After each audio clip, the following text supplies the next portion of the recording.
অনশন ভাঙলেন রবীন্দ্র বিশ্ববিদ্যালয়ের শিক্ষার্থীরা।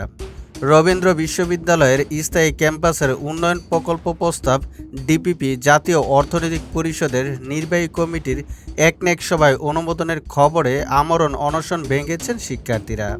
রোববার 17 আগস্ট দুপুর 2:20 তারা অনশন ভাঙেন।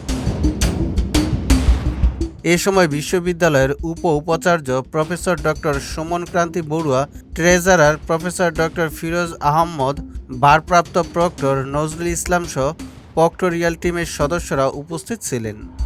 তারা সকলে মিলে শিক্ষার্থীদের অনশন ভাঙান। এ সময় শিক্ষার্থীরা উল্লাসে মেতে ওঠেন।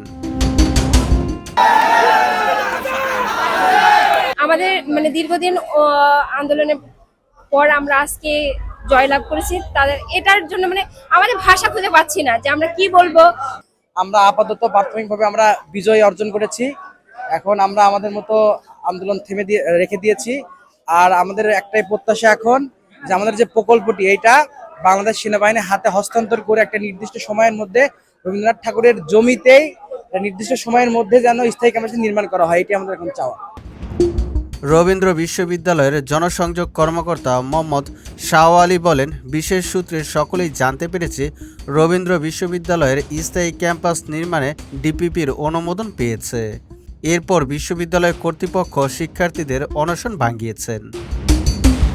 16 আগস্ট বেলা 11টা থেকে শিক্ষার্থীরা গণ অনশন শুরু করেন এবং দুপুরে তা আমরণ অনশনে রূপ নেয়। শনিবার সন্ধ্যা থেকে শুরু করে রোববার সকাল পর্যন্ত একের পর এক শিক্ষার্থী অসুস্থ হয়ে পড়েন। 20 জনের মতো শিক্ষার্থী অসুস্থ হন। শিক্ষার্থীদের দাবি ছিল ডিপিপি অনুমোদন না হওয়া পর্যন্ত তাদের আমরণ অনশন চলবে। রোববার দুপুরে একনেক সভায় প্রকল্প অনুমোদনের ঘোষণা আসার পর শিক্ষার্থীদের মধ্যে স্বস্তি ফিরে আসে এবং টানা আন্দোলনের সমাপ্তি ঘটে। সিরাজগঞ্জ থেকে মাসুম হোসেন অন্তুর পাঠানো তথ্যচিত্রে ডেস্ক রিপোর্ট। সুজিত মণ্ডল, সবার কথা।